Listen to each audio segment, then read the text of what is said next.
is made possible by a grant from the Bigelow Foundation. Welcome to Area 2000. This program introduces our listeners to the scientific approach to discussion of two particular subjects: UFOs and near-death and after-death experiences. To contact the Bigelow Foundation during the work week, call Angela Thompson between 9 a.m. and 5 p.m. at area code 702-456-1606. That's Angela Thompson at area code 702-456-1606. And now, Area 2000. Good evening, and welcome to Area 2000. I'm Art Bell. And my guest this evening, right after our report from George Knapp, is going to be Stanton Friedman, all the way from Canada, a nuclear physicist, a lecturer, and a big name in UFO circles. And we will get to Mr. Friedman in just a very few moments. First, I want to tell you Linda Howe is on her way back at this hour to Philadelphia, and so she's not going to be with us this morning, and we'll catch up with her next week. There's no way, apparently, to do it in the air, or in flight, I guess. So we'll not hear from Linda this evening. But our roving journalist, George Knapp, is here, and he'll catch us up with what happened with the lectures that went on and the meetings that went on, what's new in the world of UFOs, and so let's do it. George, good evening. Art, good to talk to you. I'm here to tell you about the glamorous life of the UFO journalist. All right. So contrary to popular opinion, it's not just all well-aged airport hot dogs, you know. I just walked in the door minus my lost luggage. Oh, boy. After a weekend trip to Springfield, Missouri for the annual Midwest UFO Conference, which in my opinion is just about the best-run conference in this business. There's so much going on in the field of research, it's difficult to keep up with all of it. The day when UFOs merely meant elusive lights in the sky is long gone, and the phenomenon is sprouting off in several intriguing directions. Highlights from the conference include a rare appearance by Dr. Jesse Marcel Jr. Marcel's father, as you know, Art, was the military intelligence officer who discovered the wreckage of an alleged alien craft near Roswell, New Mexico in 1947. Marcel Jr. remembers the night his father brought pieces of this wreckage home. He described how light but tough the metal was, and he clearly remembers the odd writings and inscriptions on the metal, some sort of language that he had never seen before. It was a very persuasive statement from an unassuming man who actually held this material in his hands, and I know that this is something your guest tonight is certainly qualified to discuss. Abduction researcher Bud Hopkins, who was a guest on this program a few weeks ago, shared some of his latest findings as well, including the case of a missing 7-month-old fetus.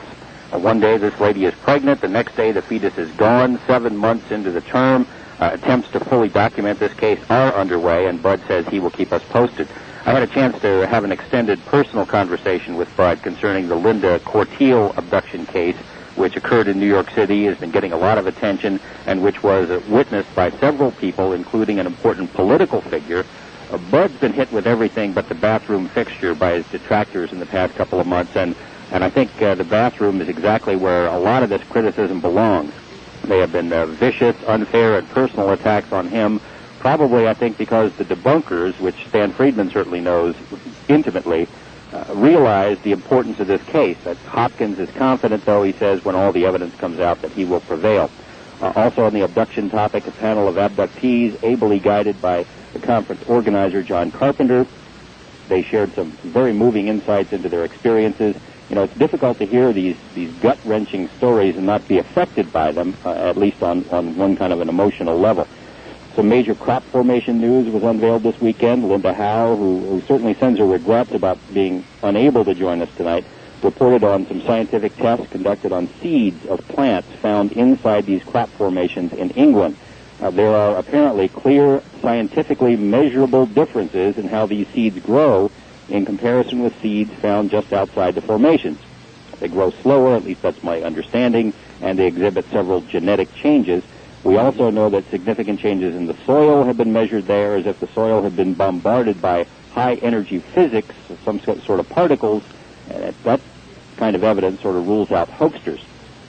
Premier crop researcher Colin Andrews also had some bad news for people who think the formations are all hoaxes. Andrew says that recent formations turned up on land owned by both Prince Charles and the British Prime Minister. Because of the people that they are, their land is patrolled and is even monitored by security cameras. However, no one saw anything about the formation of these crop circles. If it is hoaxsters, they're awfully clever and awfully brave to go on land that is patrolled and is fairly secure. Andrews also reported on a first-ever type crop formation in England. A Star of David appeared in a field on the same day that Israel and the PLO signed their historic peace agreement. It's a weird coincidence. It gets really far out there, but then you have to ask yourself, could someone be trying to tell us something? I don't know. Wow. That's my comment. Wow. Hey, George, can I take you back 1 second? You were talking about New Mexico and the crash in New Mexico and the pieces. George, is there anybody who claims to have, or do you have any knowledge that anybody still has any of these pieces? Not to my knowledge. You really should put that question to Stan, because I got a feeling from my conversations with him that he may be online to try to find some people who may have picked this stuff up. Of course, the military came in and tried to scoop up all of the material, according to the witness reports. There are even reports that some of the material was recovered by some people who lived in the area, and the military found out that they had squirreled it away, and they came and got it even days or weeks after the crash. But there could still be some in somebody's basement or attic somewhere. I guess it's possible, sure. And I think actually Stan, I hope I'm not giving away too much, is on the trail of that. I certainly will ask. Thank you for that tip. Back to the conference, between 500 and 600 people attended this event, and they certainly went away with plenty to think about. Most surprising to me of all was that the media response. On the first day of this conference, the Springfield newspaper had a front-page story about it, and some of its speakers, all 3 local TV stations ran stories on it. Fox TV out of L.A. was also there taping interviews. They were even interested in talking to your roving reporter here. No jokes about saucer nuts or Elvis sightings or Bigfoot or any of that sort of thing, just straight stories about the material that was being presented. It was a nice change from some of the snide and childish things that we've been reading here in the Las Vegas media. Yeah, but George, before you finally make that comment, that is that they treated it well, you almost need to see the final aired report, because a lot of times right at the end of something that looks serious, from your perspective, having done the interview, will engender some sort of flippant little remark at the end. Sure, the little happy talk from the anchor people, but that didn't happen in this case. And, okay. It was a real pleasant surprise. The Las Vegas newspapers might want to take a message from this, and get in touch with the interests of their own readers one of these days. This Las Vegas Library Lecture Series that your guest tonight is coming out here for, it's sold out in a couple of days. Linda Howe is also coming to town. There's a great deal of interest in this topic. People take it seriously on some sort of an innate sense, and you would think that the media would pay attention to what their readers and listeners are saying to them. Southwest Missouri was not only the site for this conference, it's also something of a UFO hotbed. Since the beginning of this year, there have been 70 UFO sightings reported in that area around Springfield, including 17 disc shapes. 27 of those incidents involved multiple witnesses. Abduction reports in the area have virtually exploded, and there have been a few dozen reported cattle mutilations as well. It's almost like you can say the gang's all here.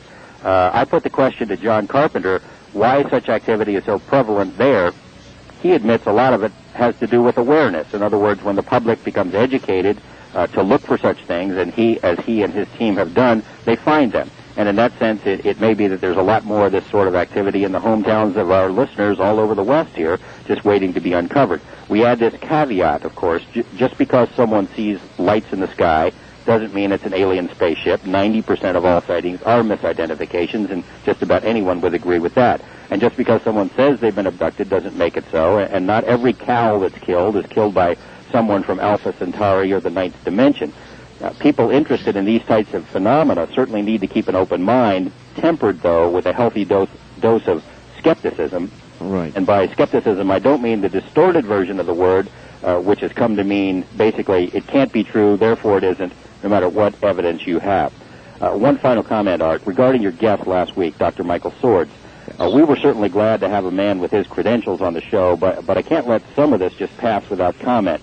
As you noted several times in last week's program, Dr. Swords is not really a researcher. He reviews the work of other researchers. Right. he said two things which directly affect the work that I've been doing, which I take strong exception to.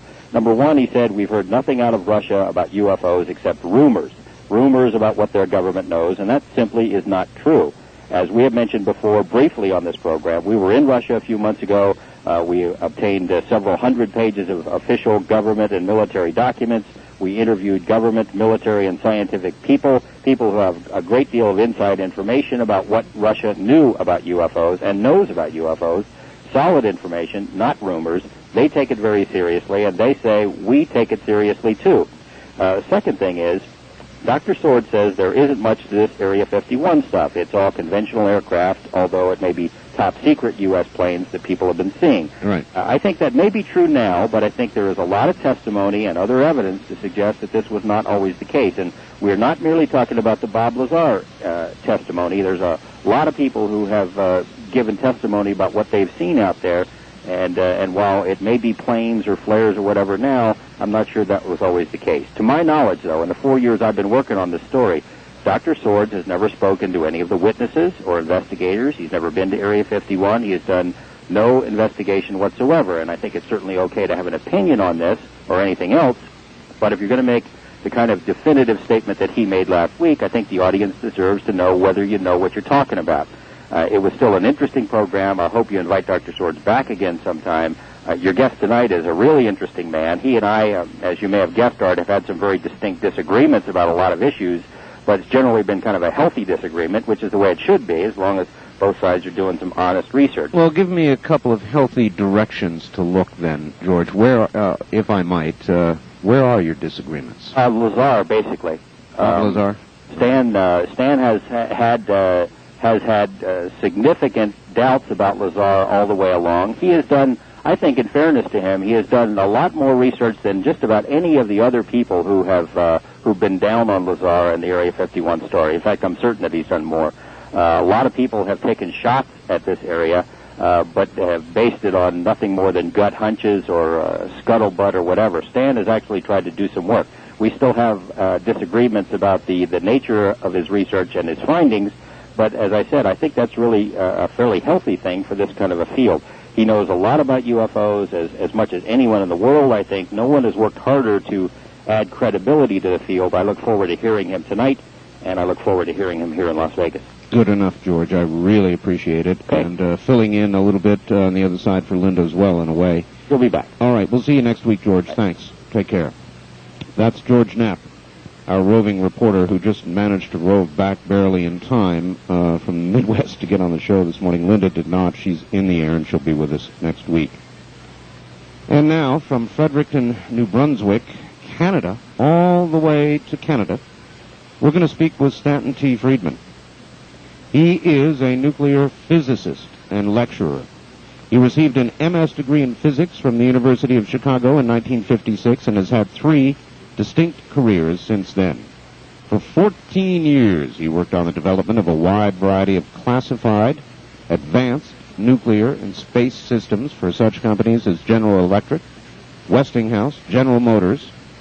From 1970 to 1982, he lectured about and researched UFOs full-time.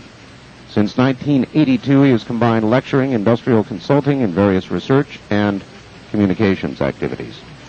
Overall, he's spoken at more than 600 colleges and to many dozens of professional groups in all 50 states, 9 Canadian provinces, Germany, Finland, and England. He's appeared on hundreds of radio and TV shows across North America, to include Nightline, Sally Jesse Raphael, Unsolved Mysteries, A Closer Look, UFO Report, Sightings, Ron Reagan Jr., Canada AM, and many more. He's published more than 60 articles about UFOs and co-authored the August 1992 book, Crash at Corona, now in its 3rd printing. Here is Stanton Friedman. Mr. Friedman, good evening. It's a pleasure to be on. It's a pleasure to have you, and we do have a remarkably good connection for this great distance. For time zones, yes. Yeah, as a matter of fact, it's a better connection than I've had with some people a time zone or 2 away, so I'm thankful. Mr. Friedman, I'm going to start out right where we left off with George. Of course, as you know, the place in which we're broadcasting is very much adjacent to yourself. I'm sure you well know the story. And George indicated the two of you had some disagreement on the credibility of the Lazar story. What are your comments? Well, I think you have to separate the story into two parts. One is Bob Lazar telling the truth about himself? And the other is, are there underground bases with alien vehicles there, or bases at least, where vehicles are being researched? Right. And my focus has been on Lazar right from the word go, mainly because people were referring to him as a nuclear physicist, and since I am one, I constantly get asked, what do you think about Lazar? Now, I don't like to express an opinion until I have done some research, and as I had told George back 4 years ago in 1989, when I first found out about Lazar and had agreed to meet with him, although he didn't show up when I came to Las Vegas for a mutual UFO network symposium in the summer of 89. As I told him then, I've had enough cases where people have misrepresented their credentials that if they're going to make extraordinary claims, we better check on the people. And that's what I did once I heard about Lazar and saw him on television. He certainly comes across very well. He does, and he seems, I am not a nuclear physicist, but to the layman he seems very conversant with physics. Yeah, and so there wasn't anything that he said that obviously said, oh, this guy is throwing baloney here. So what I did was what I've done with a number of other people is try to check their credentials. Scientists leave trails. They get degrees. They belong to professional groups. They publish papers. They have resumes. There's a whole long list of things.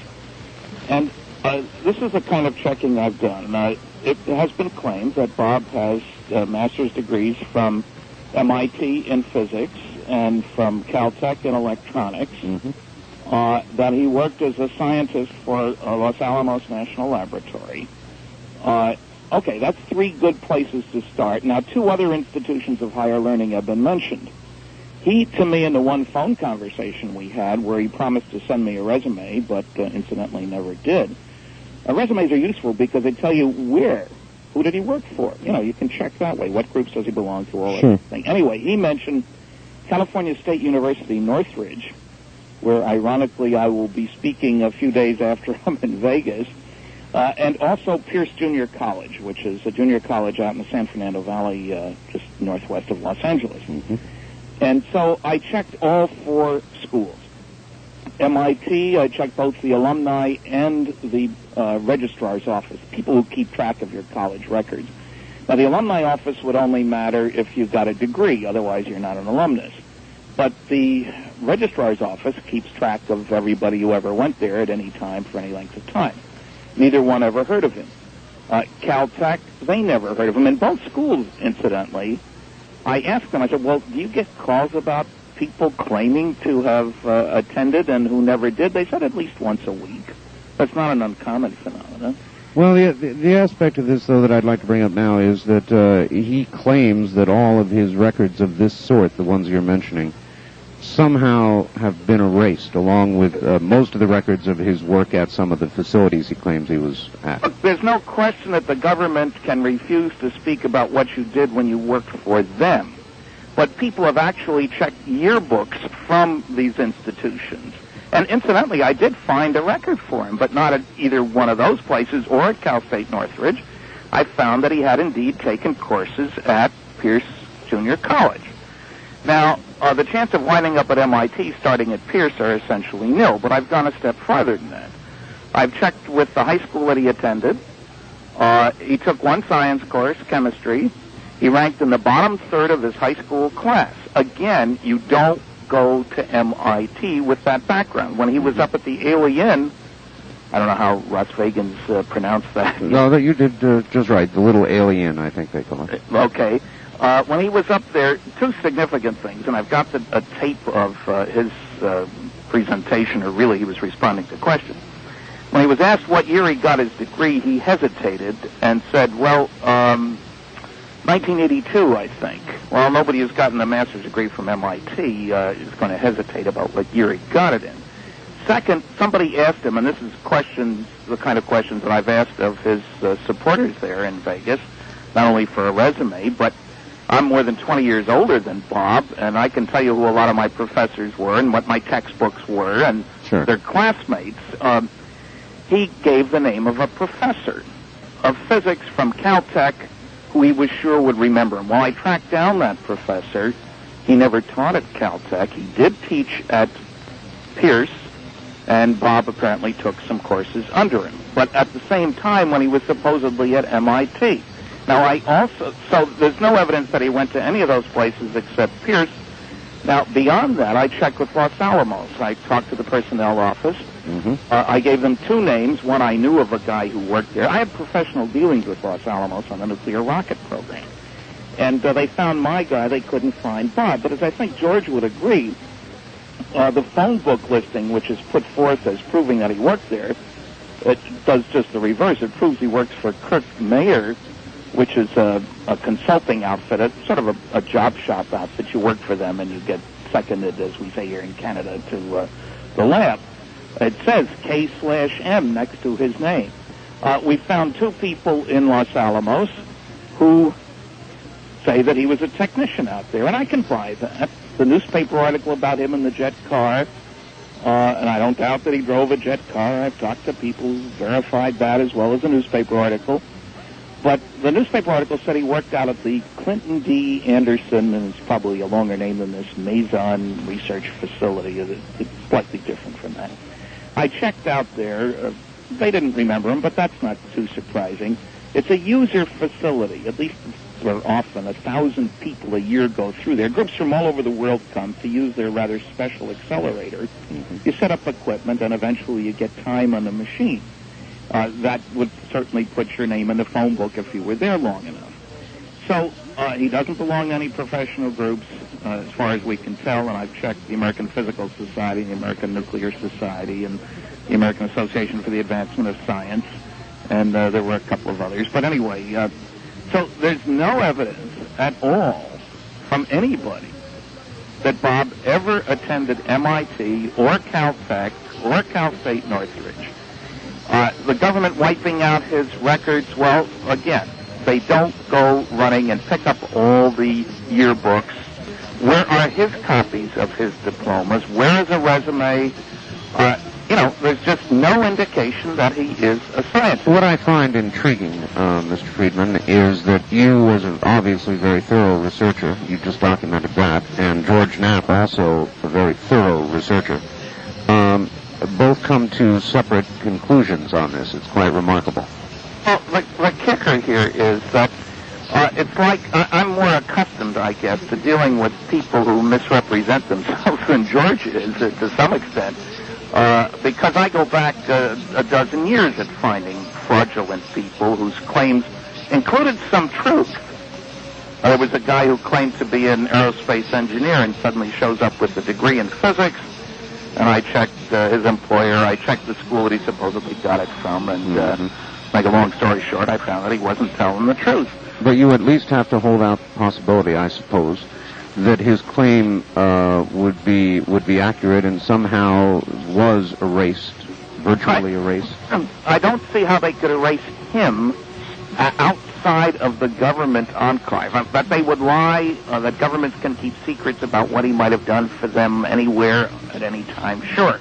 Do you hold out, Mr. Friedman, that the government is covering up the UFO reality? Well, there's no question about that. And in every lecture, and the one that I'll give there in Vegas on, October the 2nd at the West Charleston branch of the library, and I gather the tickets are all gone. All gone, long gone. Yeah, I will prove that there's a cosmic Watergate. There's no, you see...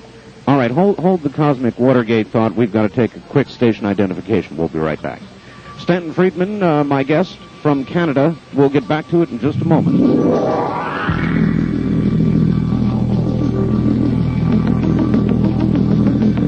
From Jackie Gone's Plaza downtown, this is KDWN, Las Vegas. Good evening from Las Vegas. I'm Art Bell. This is Area 2000. My guest is Stanton T. Friedman, author, lecturer, nuclear physicist, here all the way from, actually it's Fredericton, New Brunswick, Canada. And so now back to him. Mr. Friedman, you still there? I'm still here. Good. So you'll be here in Las Vegas lecturing then? Yes, that's at the beginning of a tour that's going to last 5 weeks, 16 talks. I hope I'm up to it. I'm not as young as I used to be for this sort of thing. Lots of colleges, management clubs, even 2 planetarium lectures and a library conference or 2. It's going to be a busy time. But Sounds fascinating. My point was that with your belief that the government is covering up all of this with regard to UFOs, that in itself is so incredible that they could keep successfully such a secret that I just wonder why you're so hesitant to believe that a more minor matter like Bob Lazar couldn't be taken care of. Well, the kicker is, again, nothing I've said means that there aren't any saucers being held at Area 51. That's not what I'm saying. What I'm saying is if Bob isn't telling the truth about himself, and he's a very convincing kind of guy. He is, He comes across well, but let's face it, he went into a major bankruptcy, like $300,000 that other people loaned him. That's how convincing he is. Yeah, but that too... That was back in 1986, I guess, and he talked a lot of people out of a lot of money. Every con man is sincere, comes across well. That's the stock in trade. That isn't enough. Right, but the fact that you had a bankruptcy doesn't necessarily mean that it was through some sort of, or that it was a result of some sort of con or anything else. Let's talk a little bit about the cosmic Watergate. What is that, first of all? Well, it's a neat phrase. Shows you how old I am. I actually remember Watergate. I've been to 15 different archives, various presidential libraries and the National Archives and the Library of Congress and a lot of other places where government documents are stored. I worked on classified programs for 14 years. I visited many facilities other than the ones at which I directly was employed. And so I have a pretty good handle. I wrote a lot of classified reports, as a matter of fact, on nuclear airplanes and nuclear rockets and nuclear power plants for space, and even did some looking at Soviet capabilities on what might be called intelligence work.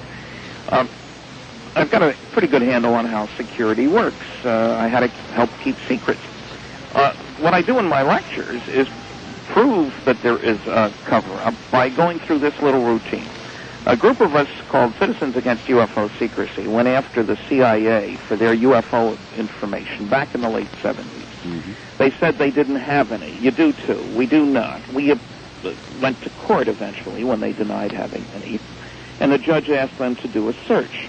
And they came back with 900 pages of UFO materials. Now, it was clearly only the tip of the iceberg, and they have a long history of throw you a bone and hope you'll go away. The mind control work, for example, first release was 400 pages. John Marks, the lawyer who went after that stuff, wound up with 40,000 pages. The first release was 1% of what he eventually got. Anyway, in the 900 pages, there was nothing above secret. Now, I've seen loads of formerly top-secret material at almost all the archives, so that alone makes one suspicious. There were internal references to another 200 documents. They weren't there, which certainly makes one suspicious. But of most interest was the fact that they gave us a list of 57 UFO documents originating with other agencies and therefore releasable only by those other agencies. Mm-hmm. Army, Navy, Air Force, Defense Intelligence Agency, Department of State. Everybody and his brother was collecting data on flying saucers. But the most interesting, at least on the surface, appeared to be a list of 18 documents from the National Security Agency, the NSA. Right. Now, I found that half the people in my American lecture audiences have never heard of the NSA, but its annual black budget, it's the biggest of the intelligence agency. A black budget is one not under congressional control. Its annual black budget has been seriously estimated as $10 billion. Now, that's the Washington Post and Tim Weiner, who has got 2 Pulitzer Prizes for investigative journalism. So these aren't top-of-the-head comments. Washington Post says they employ 160,000 people. Anyway, 18 UFO documents from the NSA. We naturally filed a Freedom of Information request for those. They get back a page-and-a-half letter saying, we can't tell you anything under public law. We can't release any information about sources and methods.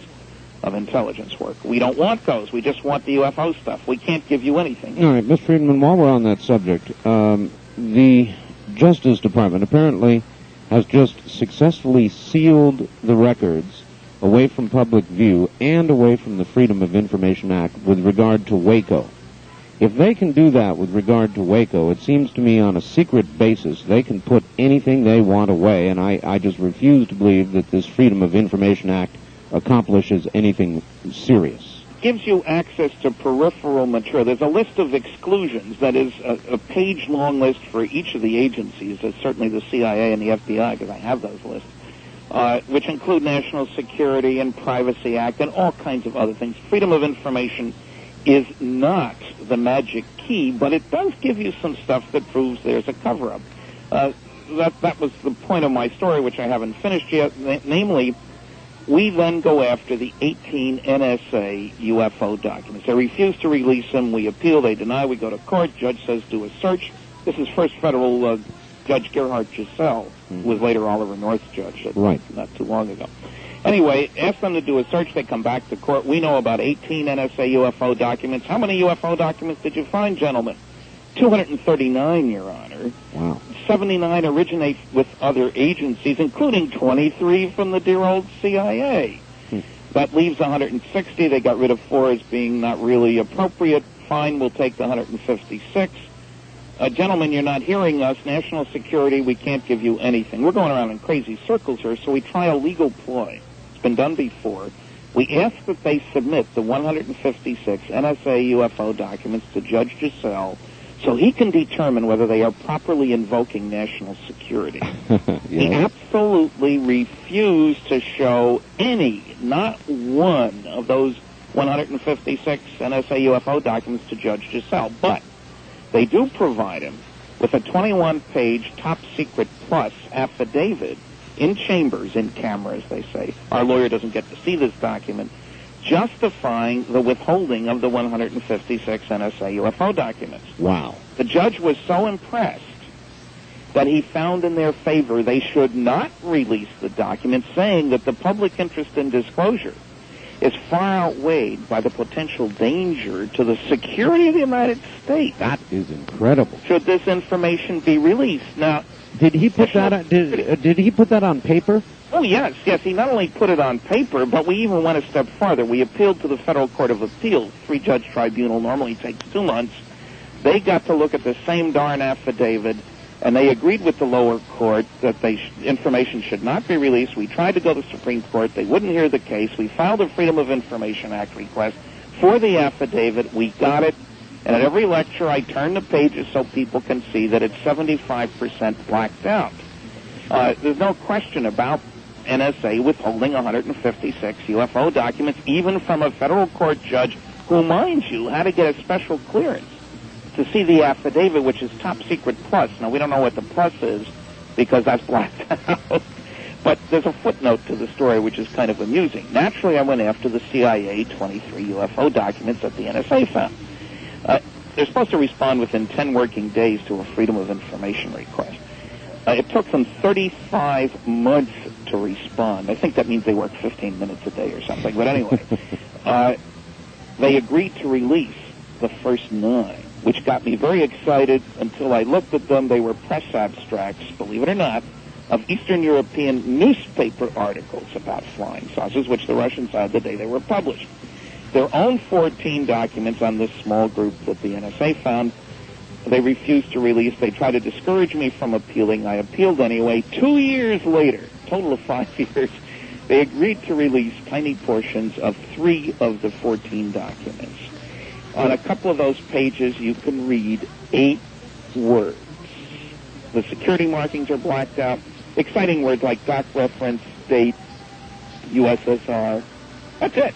And there are some pages, it's kind of funny, these guys got a sense of humor. It says deny in toto. They couldn't even find 8 words to release.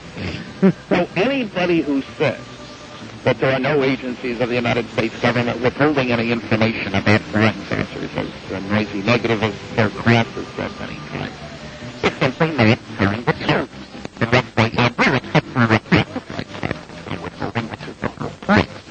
So the Freedom of Information Act, I go through all its routine so people get a feel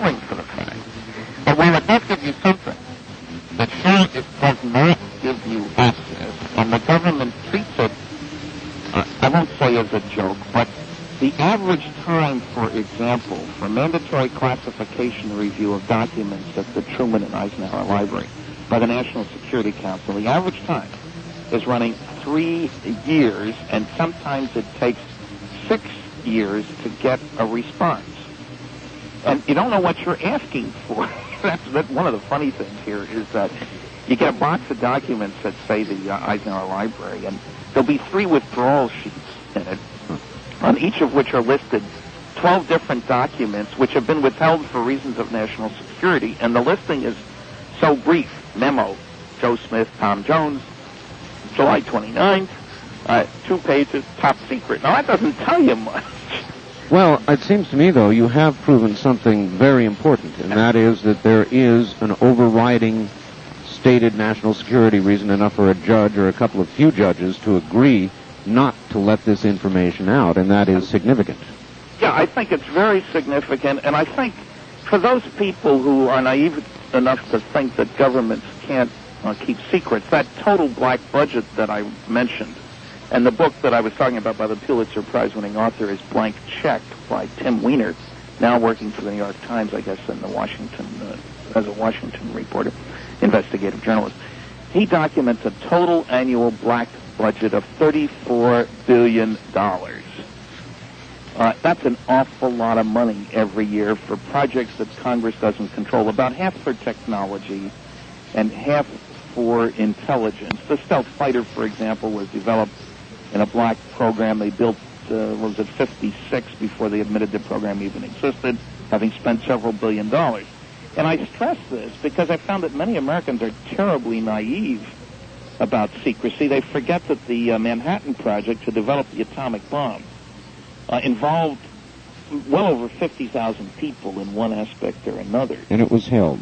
I have talked to loads of old-timers, former military guys, and there's no question, especially from World War II era people, that secrets could be kept, that there are projects about which we will never hear. The people who tell you that there are no secrets are people who aren't familiar with how the system operates, or there's one thing that's taken advantage of, especially around Washington, ego.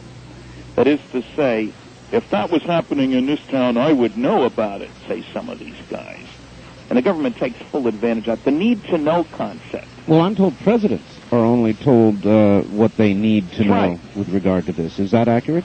Yes, it is. We talked to a man who was responsible for the morning briefings of President Eisenhower for a considerable period of time at the beginning of his term in early 1953. And he said that I didn't have access to everything, especially when he took office.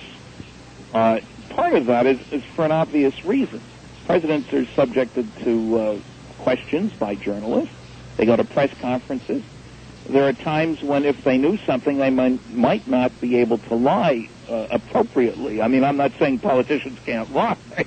You know, it's a funny thing. Of all the presidents we've had, probably one of the most open presidents, no matter how you think of him politically, without a doubt, was Ronald Reagan. He's the kind of guy who'd say whatever came to his mind, it would just, boom, come out. And he made some references to UFOs during his administration, as did Jimmy Carter in the beginning, which, of course, then it didn't go anywhere. But Ronald Reagan made a number of interesting references with regard to an invasion and SDI and all the rest of it. 5 different times he made comments about if there were alien intruders, we and the Russians would work together. And the press was mystified by this. And one of the strange things was that each one was treated out of context. Nobody bothered to point out the 5th time that he'd already said this 4 times. He said it at the United Nations, for example. He said it to Gorbachev. Said it at a conference in Chicago. Said it at a high school in Maryland, Fieldston, I think it was, Falston, whatever it is, Maryland. Now, Reagan had his own sighting. I talked to the pilot while he was a governor in California. His pilot, who has, believe it or not, 30,000 hours as a pilot, which is an awful lot of hours. That's a huge number of hours of flying. Saw it. Other guys on board the plane saw it, including Reagan. It was at night, a big object that was station keeping with them, and then took off at a very high speed. Reagan, on the other hand, don't be fooled. The black budget increased more during his time in office than during any other president's time. I'm sure that's true. I'm sure. So he was in favor of secrecy, and there are loads. That's another thing. There are loads of executive orders that are classified.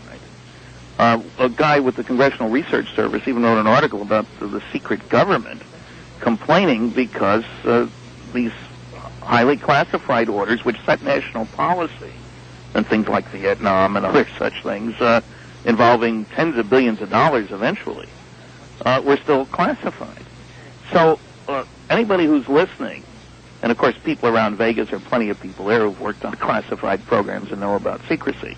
Mm-hmm. So to get back to Bob Lazar for a moment, the question isn't, can the government keep secret all kinds of strange activities at Area 51? I don't have any qualms at all. I mean, I know that they can. That doesn't make his story legitimate. Well, I've been told by a number of people that they pick a certain type of person to work on these things, so that if there ever is a problem, they can, in effect, either make them disappear or give out information about them that would be that would be damaging to them, and damage therefore the rest of whatever they might have to say. Let me give you a parallel for Bob's story that the government wiped his records clean. All right. One of the things that concerns me over the last year is I've seen more phony baloney stuff, and I even exclude Bob, go out around than I have in many years. One of the perpetrators, if you will, of some of the phony baloney stuff is a guy who has gone by at least 4 different names. The one he was on the movie with was Guy Kirkwood. Supposedly, he's a handsome-looking, looks like a fighter pilot. He's close on to 60 now, I guess. And Guy supposedly was an Air Force captain flying jets, F-86s, chasing UFOs, taking pictures of them in the early 1950s. That was his job. And he comes across, he goes to conferences, and he's been at this since the 60s, mate, telling this story. And he was on the Fox Network, first show of the season. George and I were both on the same show. Kirkwood was never an Air Force pilot. He admitted that in the late 60s when confronted. We got a recent letter from the Air Force. His story was total baloney. He was not a captain in the Air Force, and he wasn't a pilot in the Air Force. And he elaborated, Linda Howe was with me at the time with 8 other people, that he flew DC-8s for United, and he'd get us a copy of his DD-214 discharge paper, that is. Right. And he also would get us a copy of his Airline Pilot Association certificate. Well, okay, he couldn't provide the DD-214 because it was in a box of papers which fell off a truck when they moved. As any veteran will tell you, that's a crucial paper, and you can always get another copy. Absolutely. No. So that was a phony baloney story, but I checked a lot farther. I checked with the Airline Pilots Association. They have a United office. It's a union airline. You got to belong to the union to fly for them. Under all 4 names, they found no record of him. We have a tape of a show that he did in the late 60s when he was supposedly flying DC-8s for United, when he says he was only rated for single-engine aircraft. We checked his FAA license. They have different levels of medical examination if you're a commercial pilot versus just a private pilot. He didn't have the right one, where you get tested every 6 months or whatever it is instead of every year. Sure. The Air Force didn't have any people with no college background. He admitted publicly he hadn't been to college at all, who became captains. They had some warrant officer pilots. You could get by with 2 years maybe. He said he graduated from some rather prestigious academy back east. He attended there for 3 months. And it goes on and on. But he's still taking people for rides. That is... Well, that brings up, I guess, then the whole subject of the terrible fights that are going on in the UFO. Yeah, community. You're right. And researchers ripping at each other and ripping at each other, and if the central goal is to flush out the real information, it seems awfully damaging. Well, I agree with you wholeheartedly, but you see, there are no qualifications to be, quote, a UFO researcher. You read 2 books, carry a briefcase, and it makes you an instant expert. That's why, at least George and my disagreement, we've had letters back and forth. I think we're both in it to find the truth. We share our information. Right. That's why I found your disagreement, again, on Bob Lazar to be so remarkable, because you're both very thorough, careful researchers. All right. Ms. Friedman, I want to ask you about the crash at Corona, briefly, if I might, because you may have heard George reference, sort of a tantalizing reference to the possibility you might be on to a piece of that. What can you tell us? Well, let me back up and say I was the first to start investigating the so-called Roswell incident. My book is Crash at Corona because the town closest, and there's no place right there. People have said, well, what street do I take? Well, there's no street out in the boonies. There is a little town called Corona, like the cigar or the Toyota Corona or whatever. I started that investigation in 1978. We're always, of course, looking for pieces, for new witnesses. As a matter of fact, I got a new story today. No indication of a piece. There have been all kinds of claims made that various and sundry people do have pieces or know where they are. I am aware of one situation where there is a possibility that the guy is telling the truth. He's temporarily relocated. I know where he is, but so I haven't been unable to truly verify that, but we have made plans just in case what kind of testing would be done. And people think it's easy to determine that something is of extraterrestrial origin. That isn't necessarily true at all. I mean, my college classmate Carl Sagan, in a terrible article in Parade magazine back March 7th, talked about finding some element that doesn't occur here. Well, that's nonsense. It's how it's made. It's what its properties are that may very well be different, and our analytical skills may not be that good. So you got to plan to do a lot of different things and hope that you get lucky and find the characteristics which are outside the envelope, so to speak, of things we can make. Maybe strength at temperature, for example. Certain kinds of electrical or magnetic properties. Ms. Friedman, how likely is it that the physics of some other planet would be so different that some piece of anything that we would find would be unrecognizable in terms of the element table that we know? Well, we expect physics to be the same everywhere, but if you go back 100 years on our planet, we didn't know about radioactivity, we didn't know about the nuclear world at all, and a whole bunch of other things. We could not, if you'd given somebody, smartest people in the world, even 50 years ago, a chip from one of today's desk computers, they couldn't have analyzed what was in it. Our analytical capabilities were simply inadequate to the task. If you took a cheap Timex wristwatch back 50 years, people had used it. They'd know it was telling time and that it worked by a battery, but could they have built another one? No way. Not at that time. So the physics is going to be the same, but there will be more of it and stuff we don't know. I mean, Friedman's law, immodestly proclaimed, technological progress comes from doing things differently in an unpredictable way. The future is not an extrapolation of the past. You can know all about light bulbs. You'll never come up with a laser. It involves very different physics. Right. You didn't know. That doesn't mean that it's impossible, kind of thing. So the whole technological side. Now, one good reason for thinking that there are samples of wreckage around. When Unsolved Mysteries did their first program on crash saucers, and it's been repeated since, they had a woman on named Sappho Henderson. Her husband was a pilot based at Roswell, which was the home of the only atomic bombing group in the entire world, the 509. Something not usually mentioned by the critics, you see, that just a bunch of soldiers with nothing better to do. Baloney. They dropped the bombs on Hiroshima and Nagasaki and out in the Pacific. It was our front line of offense, if you will. Anyway, the guys from the 509th were handpicked, very special kind of people. And the wreckage, I started to say about Pappy Henderson, one of those people. Pappy didn't tell his wife, Sappho. He's dead when we came into the picture. That's why I'm talking about his wife. She was on the show because he died in the mid-'80s. Anyway, he told her in 1982, when he saw a newspaper article about this, the first book, The Roswell Incident, came out in 1980. I was a major contributor to that. Bill Moore and I did 95% of the research. Anyway, Pappy said, after seeing this article in the paper, that he'd always wanted to tell her, but he couldn't. It was classified, but if it's in the newspaper, now we can tell her. He flew some of that wreckage to Wright Field in Ohio, and he saw the bodies. Now, I had that story. I located Sappho, because the guy who had the story wouldn't tell me where she was. 4 Unsolved Mysteries. The show ran.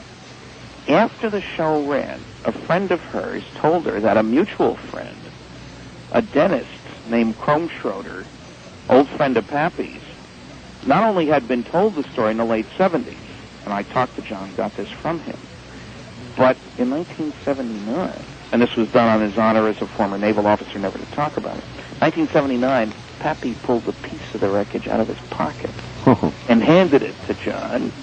Unfortunately, he took it back, but what I'm saying is GIs pick up souvenirs. And we know that the government sort of vacuumed the desert, was a phrase that one of the neighbors used. I expect there are pieces out there. I would very much like to know about them. As I say, we've got a plan in place, what kind of tests to run and where to run them. And as a matter of fact, I'd like to give out my phone number and address, and if anybody wants to tell me about some wreckage, I'd be happy to hear it. Or who knows anything about what happened. We know that there are hundreds of people involved. There are actually 2 crashes, one near Corona, one out in the plains of St. Augustine, which is roughly 160 miles west, out in the middle of nowhere, frankly. If anybody wants to reach me, they can call me. And I'm not, people say, what do you give out your number for? Don't you know there are a lot of nuts out there? I don't hear from lots of nuts. I get wrong numbers occasionally, but... All right, well, at your own risk, go right ahead.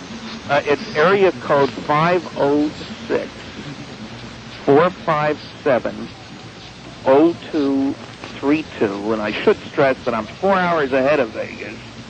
We're in the Atlantic time zone east of Maine, and a mailing address, and this is for 2 purposes. If you have a story for me, it's easier for Americans to write to U.S. Post Office box. I live in Canada. I'm not hiding.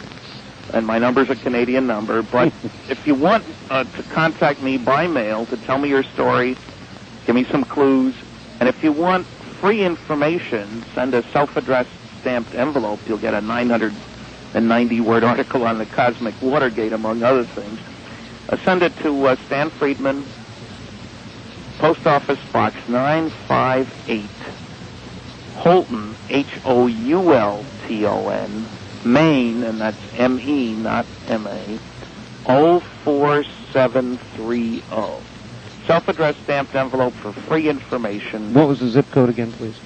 04730. All right. But you won't find me by calling information in Holton, because I don't live in Maine. Oh, and I suppose people do that occasionally and say, look, he's hiding.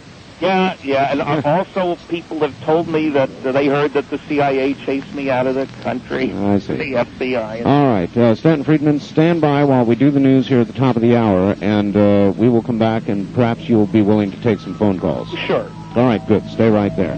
My guest is Stanton Friedman. This is Area 2000 from Las Vegas. I'm Art Bell, and there'll be more right after the 9 o'clock news.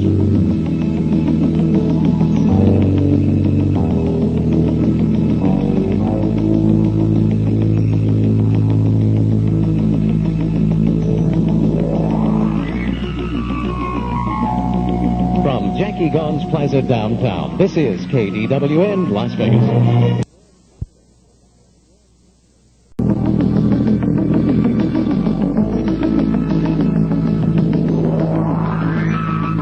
Good morning again. Good evening. Let's make it. I'm never going to get that right. This is Area 2000 from Las Vegas. I'm Art Bell. My guest is Stanton Friedman. He's with us all the way from Fredericton, New Brunswick, Canada. Subject UFOs, of course. And we're going to get to the telephone lines here in just a moment. If you have a question for Mr. Friedman, here are the ways to contact us. In the metropolitan area of Las Vegas, the number is 383-8255 or 8255. Toll free outside the state, 1-800-338-8255. The wild card direct lines are area code 702-3 385-7214. And if you have never called the program at all, we have a first-time caller line, which is area code 702-385-7213 or 7213, and we'll get to the phones in just a moment. Mr. Friedman, are you still there? Yep. Good. There are a couple of other questions I certainly have for you. There's a lot of researchers now that are talking about the possibility of other dimensions as a source of these visits, as opposed to travel from another planet, and I wonder how you feel about those theories. Well, having worked on nuclear fusion and nuclear fission propulsion systems, and I recognize that one possible means of coming here, although I haven't the faintest idea of how to do it, is to warp space and time. Mm-hmm. It isn't necessary, though. Fusion propulsion, fusion is what goes on in the sun, is capable of getting us to the stars with a little help from some cosmic freeloading, such as we use in all our planetary probes. You know, using the gravitational field of one planet to take you over to the next one. Yeah. I don't feel you need to fall back on another dimension as the source. In other words, if somebody is coming, and I think some aliens originate, say, in a planet around either Zeta 1 or Zeta 2 reticuli, two stars in the constellation of Reticulum, we've got to go below the equator to see them. They're only 37 light years away, which is just down the street. And they're only about a 20th of a light year apart, which is like 100 times closer to each other than our star, the sun, is to the next star over. And they're a billion years older than the sun. So it's not unlikely that all of those different stars can't around them. But I think they're coming from there. Whether they warp space and time or use a fusion is some totally unknown, which is the most likely propulsion system. It doesn't really change the fact that there's extraterrestrial origin. I think that the other dimensions is a kind of cop-out. And a lot of astronomers fall into that box or into that trap. They don't know how to get here from there. That's nothing about which they have any professional knowledge at all. So if there were such things, they'd have to go through another dimension, and I don't buy it yet. Okay. On another subject, very quickly, and then we'll get the phone lines open. The recent Mars Observer mission. Boy, there's an awful lot of rumor going on about it, and I wonder what manner of it has reached you or what you can tell us about it. Well, I got called by a Seattle radio station saying that charges had been made by Richard Hoagland and others that NASA, destroyed it to avoid showing them pictures of Mars, and I think that's hogwash. I think one has to recognize, if you look back over the history of space projects, there have been loads of failures, things that didn't work. Go back to the Roswell days, loads of the 60 or so V-2 rockets that were brought over from Germany didn't work when they were fired. They fizzled. Our first attempt to put a satellite up went dead on the pad. I mean, that's putting it very kindly. So you're buying the explanation as given? Well, I'm not sure that they know what has happened, but I see no reason to say that it wasn't a foul-up, a mistake, something went wrong. What I'm saying is I don't know whether the thing blew up or just went out of commission. All right, but you think, in other words, natural causes. I think, natural causes is a strange way to put it if it's a bad transistor, but, I think so, and I think it's utterly nonsensical to suggest that NASA would sabotage the whole program to avoid doing something which wasn't going to be done for many months. It would take 3 months to circularize the orbit, and they do the low-resolution photos first, then the high-resolution. I'm not saying that NASA doesn't keep secrets. That's not what I'm saying. I'm saying I see no evidence whatsoever that this is one of them. Yeah. All right. One last question. I can't help this, since you're a nuclear physicist. The prospect of time travel, Mr. Friedman. We use those words kind of glibly, time travel, but one of the craziest things about the world as it is that, as part of what Einstein suggested and has been verified many times since, part of relativity, is that as you get close to the speed of light, which is only 670 million miles an hour, to give you something to compare it to, as you get close to the speed of light, time slows down for the things moving that fast. So if you want to go to Zeta Reticuli, 37 light years away at 99.9% of the speed of light, it would only take 20 months pilot time. Now, if you crank up the engine and go, put her in 6th gear and go 99.99% of the speed of light, it would only take 6 months pilot time. Now, does that include acceleration and deceleration? No, that it takes only a year at 1G to get to the speed of light. Okay. At 2Gs, half a year. I mean, So what I'm saying is that's effectively many times faster than the speed of light. You go out and come back and marry your granddaughter's best friend and repeat the process. It's the gift of immortality. For those biblically inclined, that's probably how Methuselah lived 900 years, That's good physics. It may be lousy. But, all right, there are a lot of people who would like to ask you questions. Our lines are loaded, so let's see what we've got out there. Good evening. On the first-time caller line, you're on the air with Stanton Friedman in Las Vegas. Where are you? I'm in Oceanside. Oceanside, California. Okay, go ahead. Hi, Mr. Freeman. I have a question. Sure. The civilian sector is really going after the UFOs, crop circles, animal mutations, and abductions. Why is it that the government part of this whole thing, especially the Air Force, they had their program for investigating this stuff. Why have they totally shut down, and you never hear anything about what the government is doing? I'll hang up and listen. All right, thank you. Thanks. Okay, let's recognize that the Air Force Project Blue Book was an unwitting and perhaps very unwitting cover operation for much of its existence. It was officially closed down in 1969 as a result of a memo from an Air Force General, Carol Bolender. And in Bolender's memo, there's a very provocative statement, and this quote will come with anybody who sent that self-addressed envelope. You'll get the exact quote. He said, reports of UFOs which could affect national security are made in accordance with Joint Army-Navy Air Force Publication 146 or Air Force Manual 55-11 and are not part of the Blue Book system. He repeated that 2 paragraphs later. He said, if we close Blue Book, the public won't have a place to report UFO sightings, but as previously noted, reports which could affect national security will continue to be made in accordance with established procedures, those 2 documents. When you get those 2 documents, you find that Blue Book wasn't even on the distribution list for them. So the Air Force good data on UFOs never was part of the Blue Book scene and never was made public, and people again tend to forget that we have a huge organization, the Air Defense Command, that's gone through various names, but North American Air Defense Command, Aerospace Defense Command. Anyway, all their data about uncorrelated targets is born classified. They don't put out weekly reports on those. They don't say how many times they scrambled jets. That data's always been classified.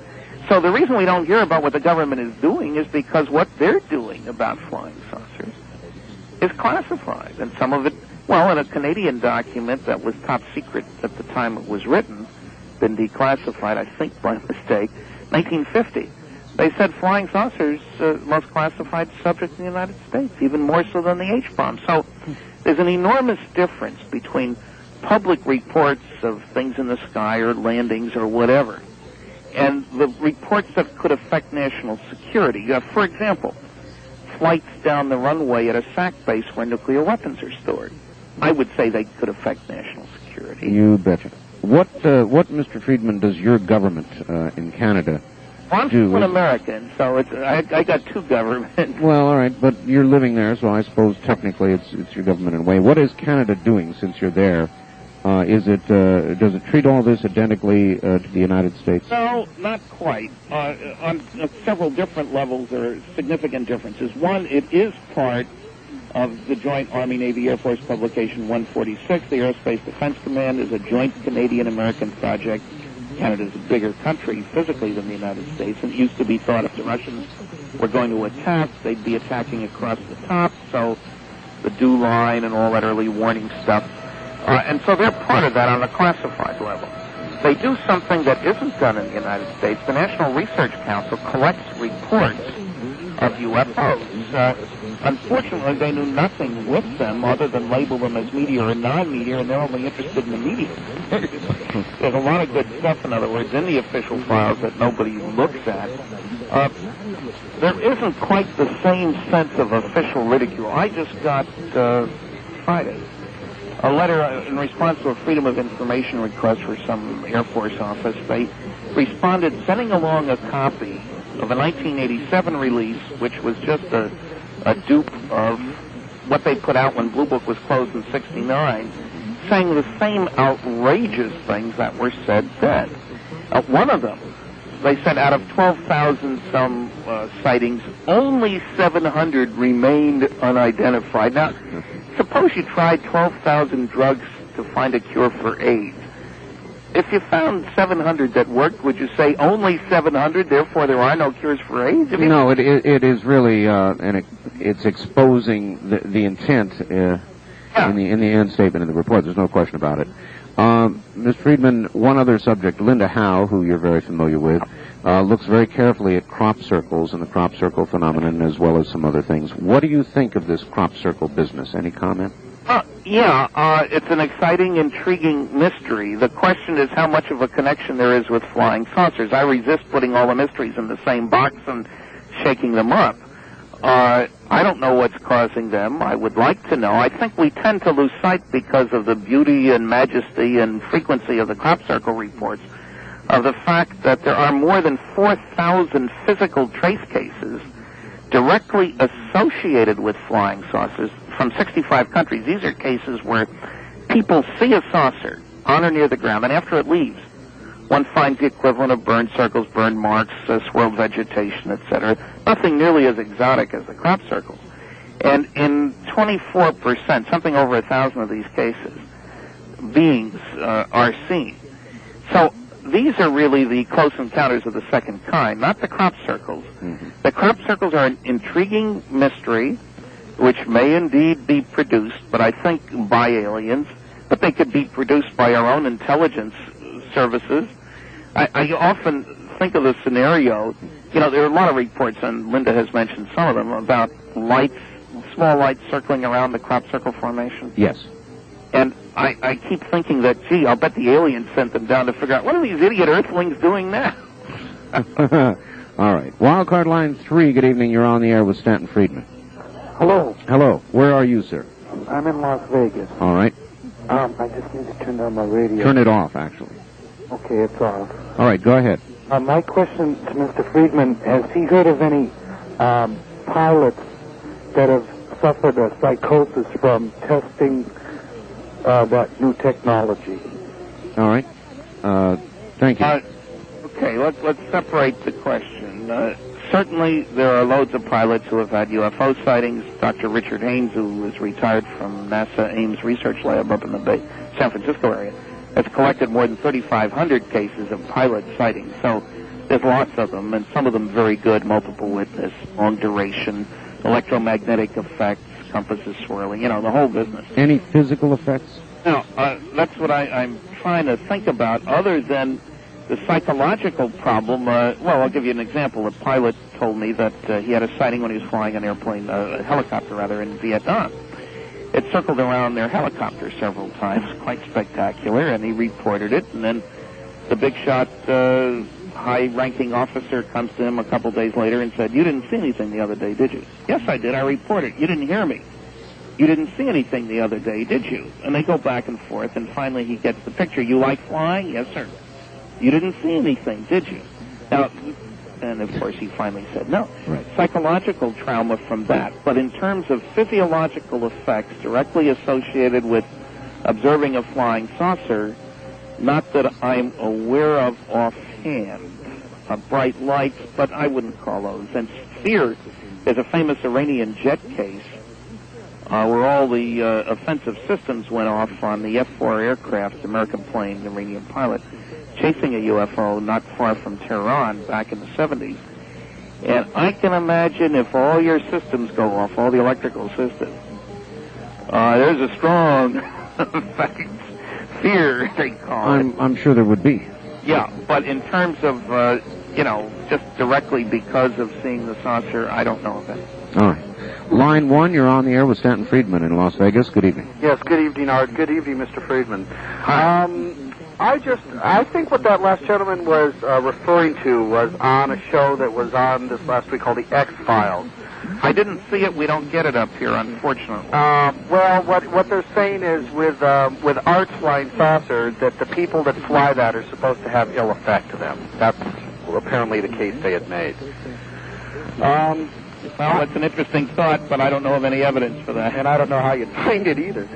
May I ask, are you familiar with a document called, I don't even know if it's a document, it's copyrighted 1989, and it's called The Secret Government, The Origin, Identity, and Purpose of MJ-12, and it was written by a gentleman named Milton William Cooper. Yeah, I would disagree with calling him a gentleman, but yes. That was my second question, because he apparently he has references to you in the document. Yeah, I know. And this is under the category of here we go again.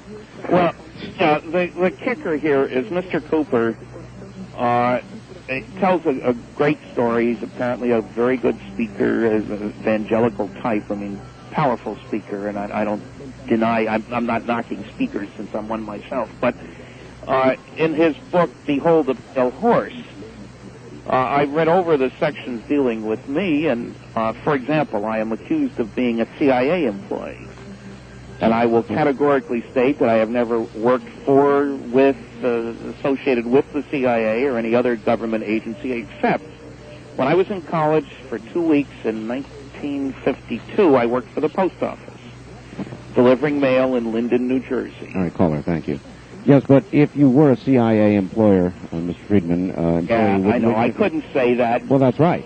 He even misquotes, Cooper even misquotes me greatly about what I said about nuclear airplanes. He has me saying it was the size of a basketball and produced hydrogen, and the ones I worked on were certainly much larger than that and didn't produce hydrogen, and I never said that.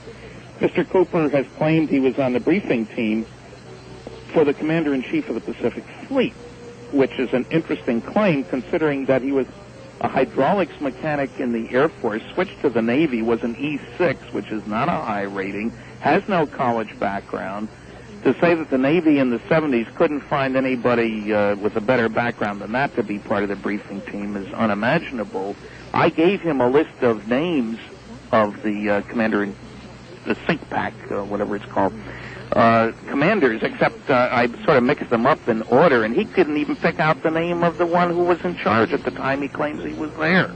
Mr. Friedman, if Yitzhak Rabin and Yasser Arafat can shake hands, shouldn't there come a time when all of you UFO investigators get together for the cause and try and reconcile your information and disagreement, some kind of summit or something?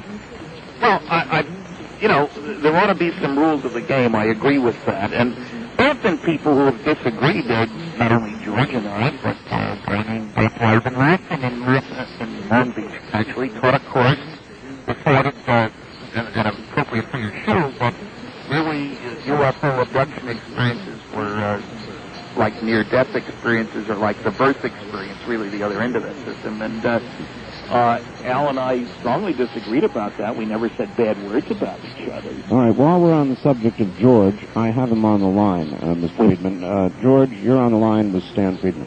Okay. Hi, George. George, turn your radio off, Gotcha. if you would, and go ahead. You're both on the line. Stan, some of the differences we have, Art, for the benefit of your listeners, Stan had regaled us with how much he had checked into Bob Lazar's background. What he did not tell you is that basically he had followed up research that we had already done. The fact that there were no records at MIT or Caltech or Los Alamos regarding Bob was the starting point of this mystery. I mean, I had already checked that stuff out basically when Stan got involved in it. Stan has had a very definite opinion about Bob basically from the beginning, and I think he expressed it fairly well to your listeners earlier when he said Bob is not a nuclear physicist, which the central question to me is not whether Bob has been in a professional organization of physicists or national academic organizations or whatever. The central question to me is always, did Bob work on flying saucers or not? The question for me boiled down to, did he work on classified projects at Los Alamos? Because if that were true, it's at least conceivable he could have been brought into classified projects elsewhere. Concerning the lab, the Los Alamos National Lab, Stan, and I have it in writing from him, has said, well, Bob may have worked at the Mason facility at Los Alamos, and there are no classified projects that have ever been conducted at Mason. That is simply not true. The lab has said in writing to me that there are classified projects there. What's more, I have 4 people who worked with Bob at the lab who said that he was, in fact, working on classified projects. As a technician, George? As a technician slash physicist, I don't really think that the labels matter so much as the question of whether or not he could have been taken from those kind of programs into additional classified programs. Now, if he worked there on classified projects, he had to have some sort of a security clearance. The plain and simple fact is there are no records of him having a classified security clearance anywhere. Even Stan, in writing, had said if Bob were at the lab, even working for Kirkmeyer, he would have had to have a clearance.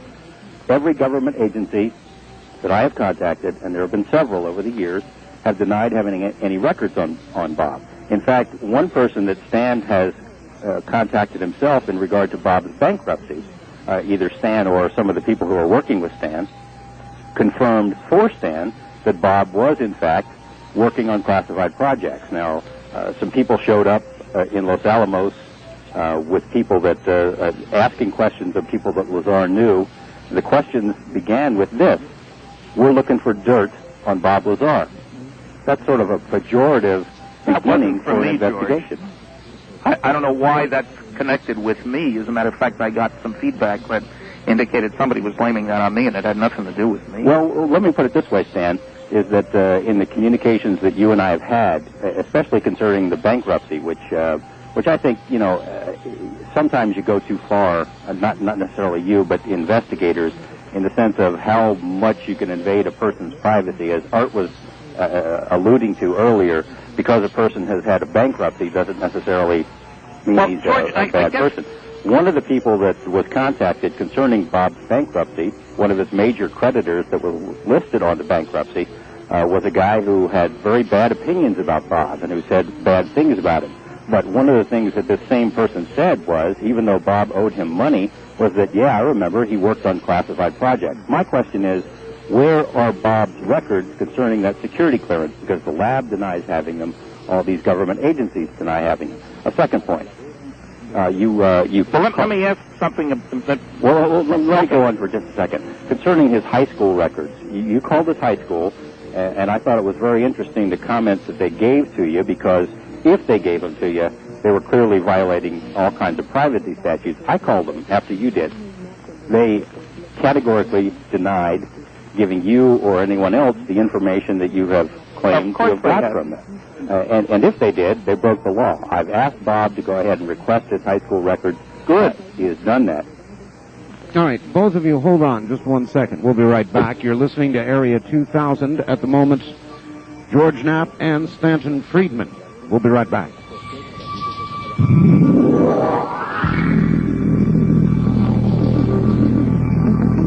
From Jackie Gone's Plaza downtown, this is KDWN Las Vegas.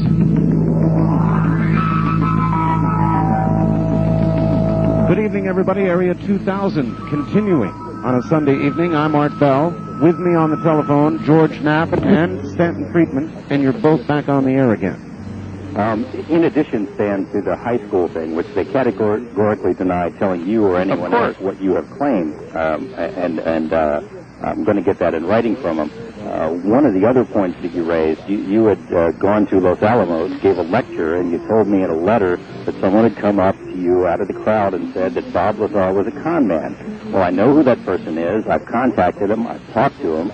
And the way they tell the story is they came out of the crowd and were talking to you about Bob sort of after your lecture, and they said their version of the story is they said, well, you must believe that Bob's a con man, to which you responded, yeah, that's a good term. Not their term, your term. But the way you communicated it to me is someone comes out of the audience and says Bob is a con man. My point goes back to what I had said in my earlier part of this broadcast is, We have disagreements about Bob. That's fine as long as the disagreements are based on honest research and honest differences of opinion. Well, my observation for both of you is that you both conclude that nobody can find his records. The difference seems to be in your conclusion about why.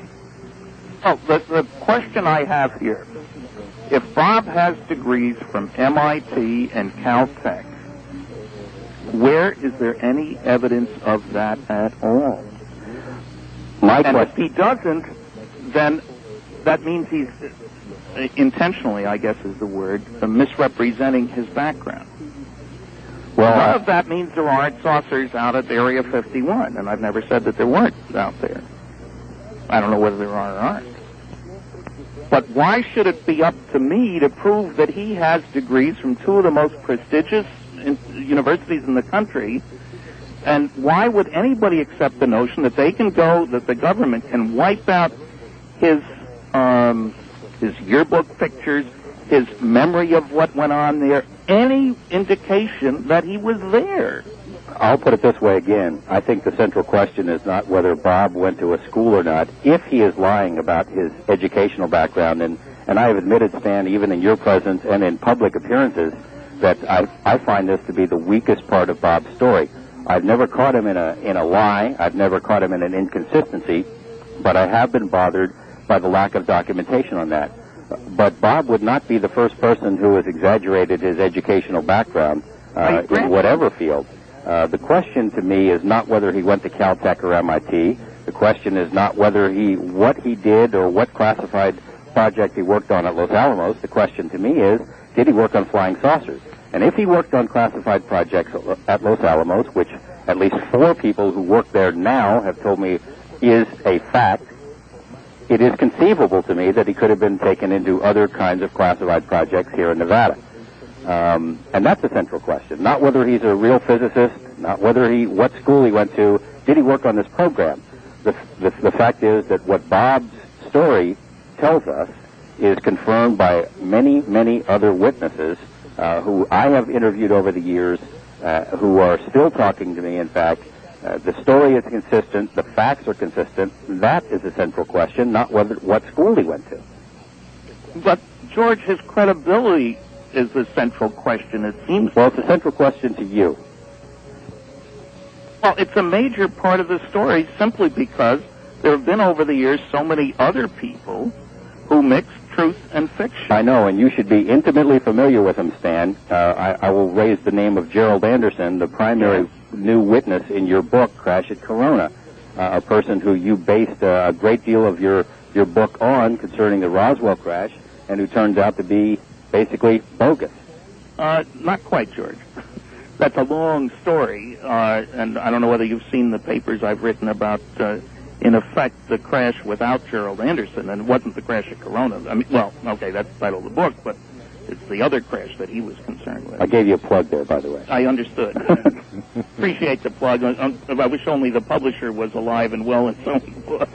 All right, well, to the both of you, I say again, wouldn't it be valuable somehow to get some of this scrapping out of the way between researchers for the sake of the whole subject? I agree, Art, as well. And Stan and I have gone around on this a little bit. We haven't talked in a little while. I think it's generally healthy. I don't think it's healthy when there is deception or not really a fair shake given in the research. Now, maybe Stan is not responsible for some of the things that I'm talking about, but I know that some of the people who are asking questions about Lazar are reporting directly to him. They've represented themselves as Bob's friends. One guy showed up at Bob's high school saying, I'm his buddy, I'm trying to get his records to help him. The high school kicked him out, which is what they should have done. They refused to give out information about Bob's high school records to him, and I seriously doubt that they gave him to Stan. How about it, Stan? Have you had people out knocking on doors for you? Oh, I have not. Now, I will add something that I had wanted to talk to George for the last 2 weeks about, was to get Bob to write the high school for his record. That's been done. I'm delighted. That's what I wanted to ask you about 2 weeks ago, George. All right. Well, let's leave it there. And thank you, George, for calling in. I wanted to get some more of that on the air. Dan, talk to you later. All right, take care, George. So there you go, Stan. Again, it seems as though both of you agree that the records are missing. You simply come to different conclusions about what it means. Let's keep moving. Wildcard line 3, you're on the air in Las Vegas with Stanton Friedman. Good evening. Yes, good. I hope you can clear this up. In the 60s on television, I heard an ad-lib conversation between Ed McMahon and Johnny Carson.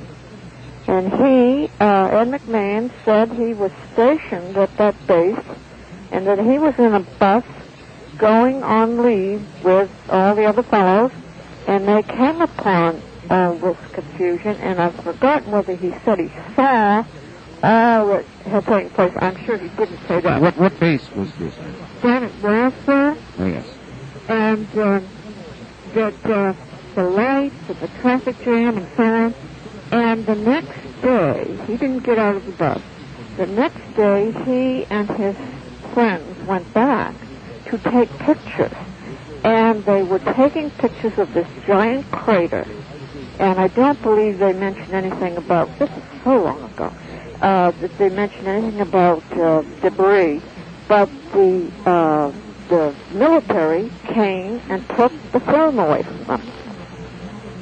Now, he wasn't joking, and it was just a conversation between guests coming on, and he just was shaking his head and said, I don't know what was going on, and...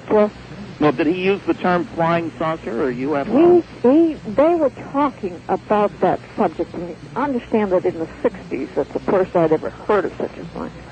And they were talking about flying saucers, apparently. I've forgotten how the whole thing started even. It was so long ago. But he did say, yes, I was stationed there, and we came upon this in the bus and so on. And then they went back the next day, and there was a giant crater in the earth. Tony, where are you, ma'am? I'm in Palm Springs. Palm Springs. All right, thank you. Well, there's no report of a crater associated with either the Corona or the plains of St. Augustine crashes. No crater. As a matter of fact, one of the things that mystified, George mentioned Jesse Marcel Jr., who spoke at the Springfield conference. Jesse's a medical doctor, a pilot, serves on military aircraft accident investigative teams. His description of the wreckage is very important because he himself was shot down, as a matter of fact. He's familiar with wreckage.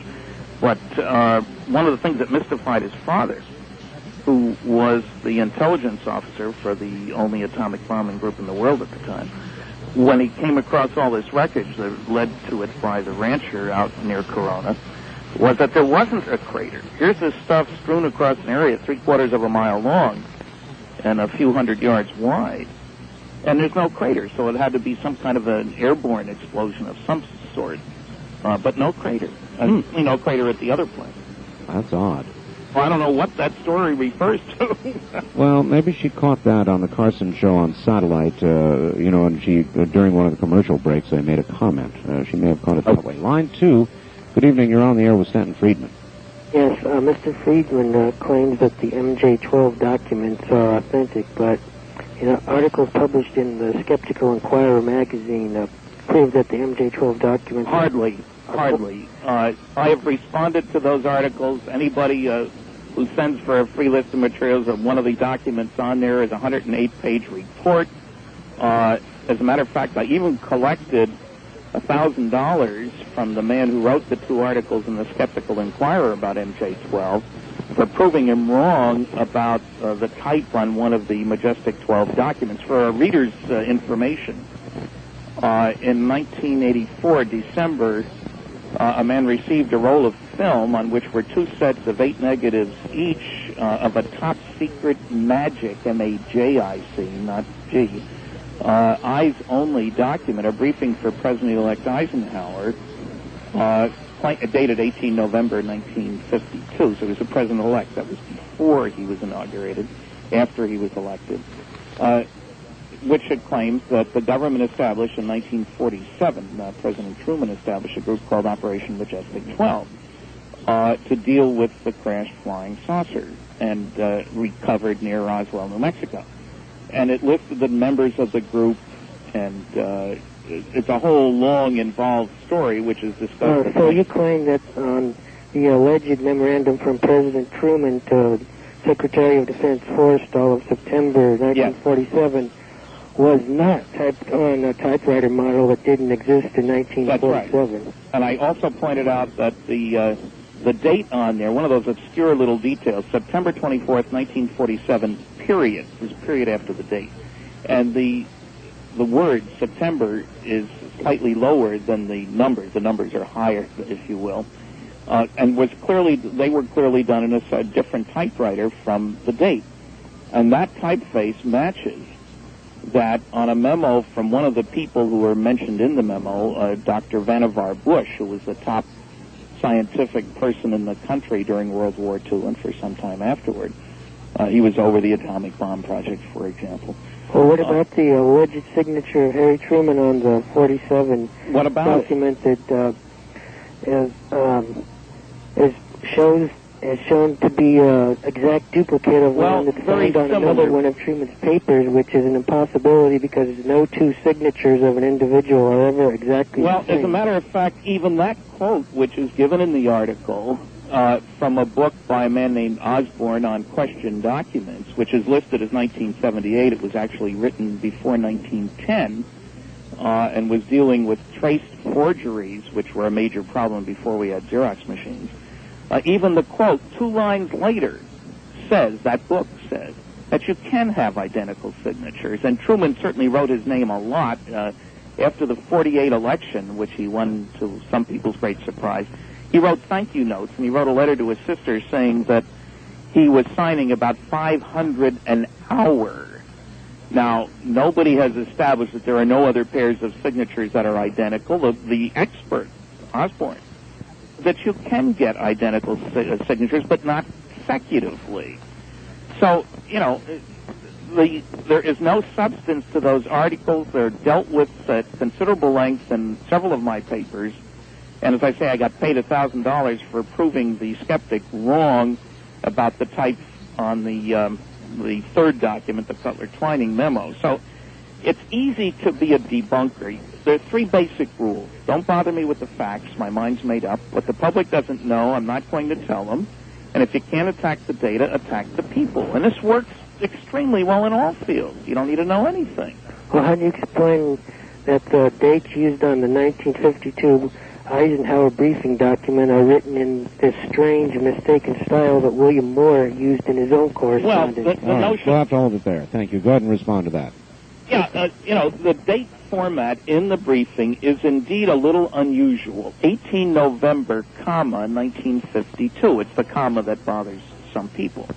I have found that identical format used by 2 directors of the CIA, and they're members of MJ-12, and around the same time frame.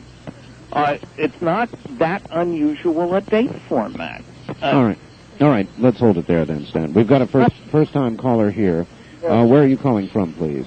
I'm calling from Berkeley. All right. Well, you're on the air, and do you want an address? Is that it? Can I stay off the air? No, you're on the air, and you have no choice. If you want to ask a question, you're going to have to be on the air, or I'm going to have to disconnect. Well, I do have a couple of questions. Well, then, you're on the air. Go ahead and ask them. Hello? Yeah, go ahead, sir. You're on the air. Well, I don't know if it has anything to do with UFOs or not. You wanted an address, is the note I got. Is that correct? Yes, that's what I'd like. What you want an address from my guest? Yes. All right, thank you. Okay. All right, go ahead, Stan. Give it out again. Okay, send a self-addressed stamped envelope for free information to Stan Friedman, Post Office Box 958, Holton, Houlton, Maine, ME 04730. And a phone number, 506-457-0232. All right, we've got it. Good. Let's keep moving. Line 3, good evening. You're on the air with Stanton Friedman. Good evening. I had a couple of questions concerning previous topics. on the show. One's a UFO question, one's physics. I'd like to receive your opinion of the Pope diary story and of Al Bielek. I'm glad you asked about that. Let's start with the. I faxed to you, Stan, the Pope's predictions for 2000. Yeah, I read the story with interest, obviously, because if it's a legitimate story, it's very important. It's pretty dynamic stuff, to say the least, as you know. Yes. I at best put it in my gray basket. The world isn't black or white in my viewpoint. It's maybe, most of the time it's gray. And I was struck that the tone of many parts of the article reflected that what I see in Weekly World News, where we have authorities say it was 100% authentic, but they didn't mention the authorities. What, you see the face in Mars picture from the Weekly? Yeah, there's a good. How about Hillary Clinton holding an alien baby too? Yeah, that was good. Yeah. So it's with that authoritative sense, and I have trouble, cleaning woman finding the Pope's diary in a little used room at the Vatican, and I want something much more than that. Right, but there's other parts of that. Forget the alien invaders routine. Yeah, you're following up on this, aren't you? You sent it to the Vatican. I've got a guy who was going to the Vatican, a scientist, an outstanding scientist, as a matter of fact, and who's interested in UFOs. And so I'm hoping that he will get a chance to check it out. There is a name given in it. I forget, Giuseppe D'Angelo, something like that. Something like that. And we're going to check on that as the first place to start. All right, good. Well, we'll look for a follow-up to that. And I've now forgotten the second part of his question. I've forgotten it, too. Well, that makes two of us. Well, maybe it'll occur to me here. Wildcard line 3, you're on the air with Stanton Friedman. Good evening. Good evening. Where are you, sir? I'm in San Francisco. San Francisco. Turn your radio off, please. I did. All right, good. Go right ahead. I'd like to ask, is it Professor Friedman? No, Mr. Mr. Friedman. I'm of the opinion that, mathematically, when you consider everything, that it's inevitable that there are extraterrestrials in the area.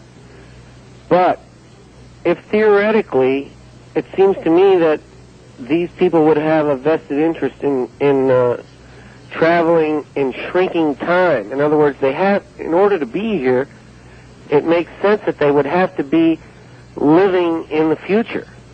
I don't understand that. Why do you say that? Because theoretically you can't go past. I don't understand that. Huh? I don't understand that. If you're coming from 37 light years away and you're capable of gliding close to the speed of light, it doesn't take that long to get here. But all you can do is shrink time down to a minute fraction. But still, any amount of time, by the nature of time, they still have to be in the future. I don't understand that at all. I don't either. I can't get any physics around that one. All right. Thank you, caller, for the try. Anyway, line 3, you're on the air with Stanton Friedman in Las Vegas. Hi. Hey, I recently, one of my friends told me really vaguely about a case called Guardian, and I was wondering if you could embellish on that some. All right, Guardian. Yeah, there's a strange situation in Ontario, Canada, where there were witnesses that came forth about a sighting, or at least a videotape came forward with all kinds of strange, what do I call it, conspirational kind of paperwork. And then a witness was found whose description of a saucer coming down visible from their farm out in a rural area matched this videotape. And the confusion is that, the tape was sent anonymously, and the guy's name used, or the person's name, I don't know if it was man or woman, was Guardian. And so Unsolved Mysteries and one of the other news magazine sort of shows showed the footage. I've talked to one of the major researchers, Dr. Bruce Maccabee, an optical physicist. And a guest on my show a couple of weeks ago. Yeah, and I consider Bruce one of the top researchers in the world, frankly, and a man of complete integrity. And he's very impressed with the footage and how difficult it would be to fake it. And I haven't heard anybody say that they were impressed with the Guardian material. So we've got this strange situation of interesting footage and lousy stories. All right, well, glad to get your comment. On the first-time caller line, you're on the air with Stanton Friedman. Good evening. Good evening. Where are you, sir? I'm calling from Palm Springs. All right, turn your radio off. Yes, I will. Just a second. Thank you. Everybody remember to do that. We have a delay system here. Right. I understand. All right. I wanted to ask him about Men in Black. Yeah. These are people who appear to those who have had UFO experiences, perhaps the day after or a few hours after. Sometimes they wear Air Force uniforms. Sometimes they simply are in black suits. And does he believe they exist, and who are they? All right. We've heard much about the Men in Black, Mr. Friedman. What do you know about them? Oh, I had a Men in Black experience. I think the notion has been way overstated by a man named John Keel, who made a big deal about Men in Black experiences. But in all my years of listening to people tell me about their sightings, and I've been interested for 35 years and lecturing for 26, so I hear a lot of stories. I think I've had 2 legitimate Men in Black stories, and I don't know who these guys are. My story, which some people would play up into something big, I was at a conference in Oklahoma City. People heard me the first day of Saturday. They called where I was staying, asked if they could take me out to lunch the next day. I said, fine. They show up in a big black Cadillac, and they were all wearing black suits. And we had a very pleasant lunch, and it turns out they always rent black Cadillacs. They always wear black suits, and they took me back, and nothing happened of any strangeness at all, other than somebody might have made a lot of imagination about that story. So I don't rate it high on the list of significant aspects of the problem. All right, very good. Time is short. Line 1, you're on the air in Las Vegas with Stanton Friedman, who's up in Canada. Good evening. Hi, good evening, Mr. Friedman. Hi. In your capacity as an nuclear physicist, and putting aside your differences as far as problems around the personal life, I wonder if you could comment on his explanation about element 115 and its use as an energy source for producing extremely strong gravity fields. Now, interesting theoretical constructs. I have no reason for saying anybody here on this planet has ever handled any 115. We've certainly never made any, we Earthlings. Most of the story really comes out of a Scientific American article back several years ago, where it is talked about the existence of stable elements with very high atomic numbers. And there's been some changes in ideas about that since. So it's one of those things that uses a lot of fancy language, but again, I've never found any physicist who says that he buys the notion. In my gray basket at best, I guess I would. All right. Your gray basket must be very full. It's overloaded. I see. All right. Good evening. On the first-time caller line, you're on the air with Stanton Friedman. Where are you calling from, please? I'm calling from Eugene, Oregon. All right. Turn your radio off, sir, and go ahead. Turn the radio off, right? Are we going to get it off? It's off. All right. Yes, very quickly, Mr. Friedman. By the way, I've met some of the people that you've spoken about at some of the various meetings, and I'm calling particularly about the Men in Black. Are you familiar with Ray Brasher's book in 1956? Yes. Much more while he was alive, of course. Yes, they knew too much about flying saucers for the listeners that haven't heard of it. Would you speak momentarily about that, sir? All right, thank you.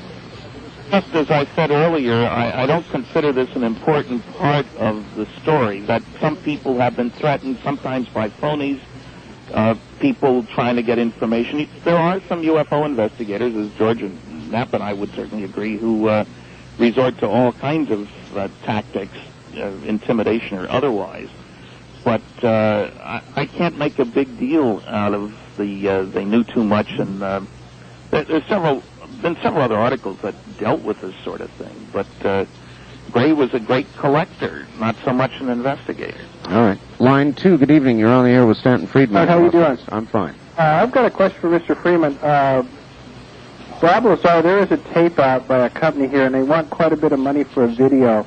It was on one of your shows last year. Right. The Bob Lazar story. It's quite expensive, and I'm kind of a skeptic on it. Can you elaborate on that? Is it worth getting, or is it a lot of hearsay? Oh, boy. I'll listen off the air. All right. Have you seen it, first of all? Yes, I have seen it. And I kind of enjoyed parts of it because Bob comes across well. He's not holier than thou. He's not an elitist. He doesn't talk down to people. Actually, he's very retiring in a lot of ways. And I appreciate that. I mean, I like to communicate in terms people can understand, not to try to sell myself as somebody who can use $10 words. So I appreciate all that. On the other hand, I must say that I didn't find the tape from my putting on my physics hat as opposed to my ufological hat. I didn't find his explanation for how the thing works very convincing. The gravity amplifiers. Using element 115. That's right, the folding of space, which is one of the same things you mentioned a little earlier. Yeah, and also that all you got to do is accelerate protons. Well, that's a big deal, not a little deal. And he said that things weren't connected, which I couldn't make any sense out of. So, again, it's gray basket. There's no way to verify that. Mm-hmm. All right, we've hardly got any time left, and too many people who want to talk to you. Very quickly, line 3, you're on the air with Stanton Friedman. Your opinion of Al Bielek, and I'll just listen. All right, thank you. Well, that was it. Yes. Yeah. Very quickly, because we're about out of time. Al Bielek. I've listened to Al Bielek. I do not think he was reborn as a different person than that he got a Ph.D. from Harvard as Cameron in 1939. I think it's a phony baloney story. You don't buy it. I appreciate it. All right. Well, there's just not enough time. We could go on with this, obviously, for hours, but we can't. So I'm going to thank you as a guest, and you've been a great one. I've got to say that. It's been very controversial, and I've enjoyed it very much. My pleasure. So hopefully someday you'll come back, and we'll do it again. All right? I'm curious. Would you like the opportunity to be on the air with Bob Lazar? Sure. I agreed to meet him 4 years ago. He wasn't there. Mm-hmm. Well, maybe we can get that on. Stanton Friedman, thank you. My pleasure. Good evening, and I'm afraid, everybody, that is it. The clock is the clock. We've got to go. We'll be back once again next Sunday evening at 8 o'clock with more Area 2000. 8 to 10 o'clock right here. I'm Art Bell. Good evening. The preceding program was made possible by a grant from the Bigelow Foundation. This has been Area 2000, a program that introduces our listeners to the scientific approach for discussion of 2 particular subjects: UFOs and near-death and after-death experiences. To contact the Bigelow Foundation, please call during the week between 9 a.m. and 5 p.m., area code 702-456-1606. Ask for Angela Thompson. That's area code 702-456-1606. And be with us next Sunday evening at 8 for another edition of Area 2000.